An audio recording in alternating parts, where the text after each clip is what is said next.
Hello everyone and welcome back to the channel. आज हम लोग इडियोपैथिक पार्किंसंस डिजीज़ के ट्रीटमेंट की बात करने वाले हैं।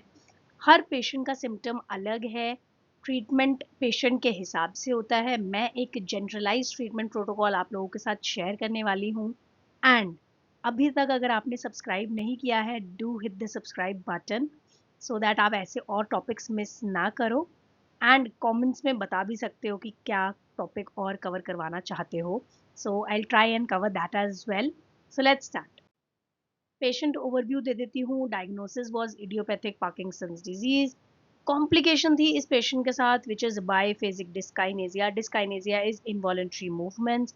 बायफेजिक मतलब दो फेजेस में, मतलब जब दवाई का असर हो रहा है ऑन सेट, मतलब जब दवाई खाई है, खाते ही अ, असर दिखता है। एंड वियरिंग ऑफ फेजेस जब दवाई का असर खत्म हो रहा होता है तब।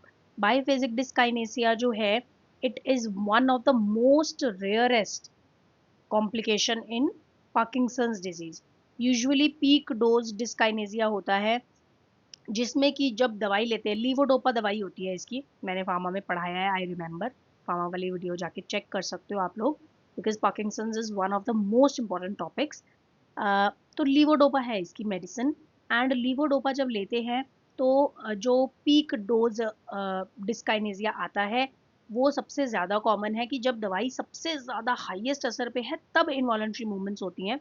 But this biphasic dyskinesia is a rare complication जो इस पेशेंट में थी।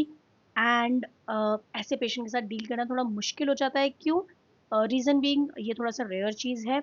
दूसरा, ये ज़्यादा डिसेबलिंग है। जब दवाई खाई तब होगी इनवॉलेंट्री मूवमेंट्स, दवाई का जब असर है तब नहीं होगी, बट जब जैसे जैसे दवाई का असर खत्म होने वाला होगा फिर से इनवॉलेंट्री मूवमेंट्स स्टार्ट हो जाएंगे। इस पर्टिकुलर पेशेंट के जो सिम्टम्स थे, that was freezing gait, back pain, tingling, muscle spasm in the legs, loss of hand grip strength. हमारे ट्रीटमेंट गोल्स थे, शॉर्ट टर्म गोल था कि हम उनकी एम्बुलेशन को इम्प्रूव कर पाएँ, वॉकिंग को बेटर कर पाएँ, फ्रीजिंग कम कर पाएँ, फ्रीजिंग के जो फेजेस हैं उसको कम कर पाएँ, पेन खत्म कर पाएँ, स्पैज़म खत्म कर पाएँ एंड ग्रिप स्ट्रेंथ को बेटर कर पाएँ। लॉन्ग टर्म गोल्स हमारे ये थे कि हम इनकी इंडिपेंडेंस को मैक्सिमाइज कर पाए, एटलीस्ट अपने डेली लिविंग की एक्टिविटीज़ ये कर पाए, एंड फॉल रिस्क को रिड्यूस कर पाए एंड प्रोग्रेशन को भी डिले कर पाए।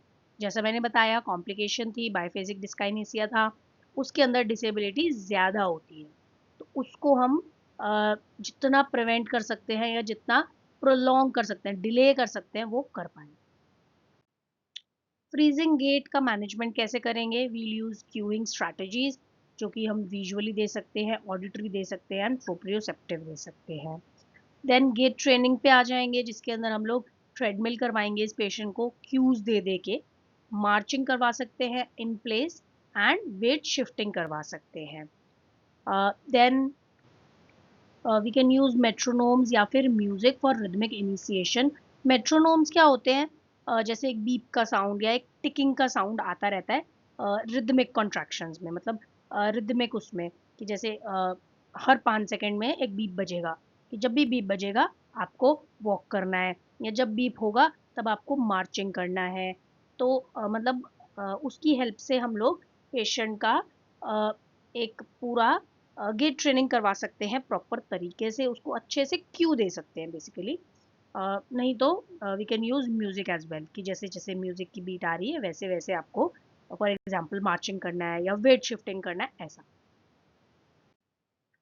Then dyskinesia and balance training.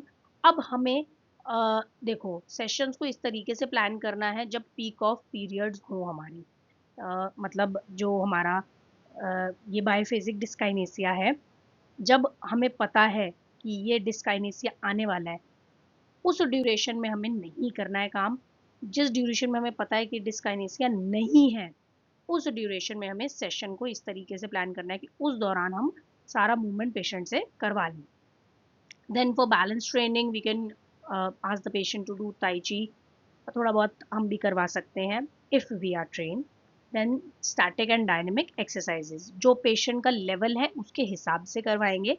Again all the treatment depends on the patient symptoms and status की, उस समय उस पेशेंट का देखो, वर्बली जब हम बात करते हैं ना तो अलग होता है, लेकिन पेशेंट की उस समय हालत क्या है उस पर डिपेंड करता है कि हम उसको क्या ट्रीटमेंट करवाएंगे.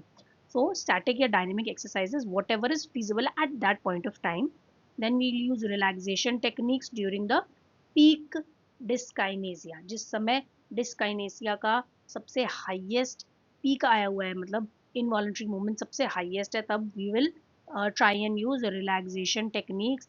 या अगर पेशेंट उस समय हमारे पास नहीं है तो we can teach the patient the relaxation techniques that he must use during the dyskinesia phase.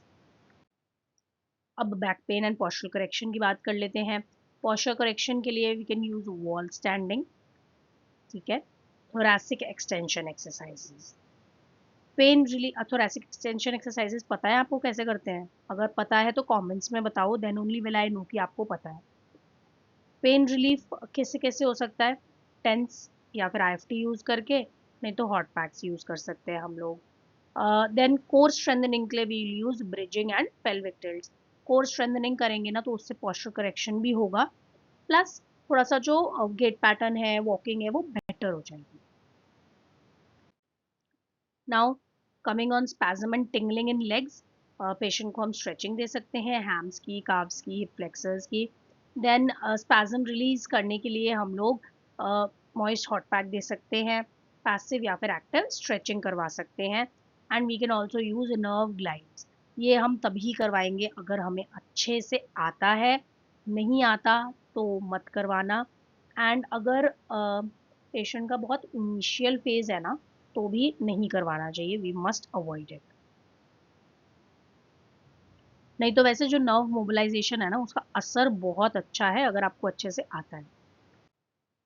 Then hand gripping and fine motor control के लिए वी यूज स्ट्रेंथनिंग एक्सरसाइज, जिसके अंदर की हम थेरापुट्टी यूज करेंगे, हैंड ग्रिपर्स यूज करेंगे. आई होप थेरापुट्टी आपको पता है क्या होती है.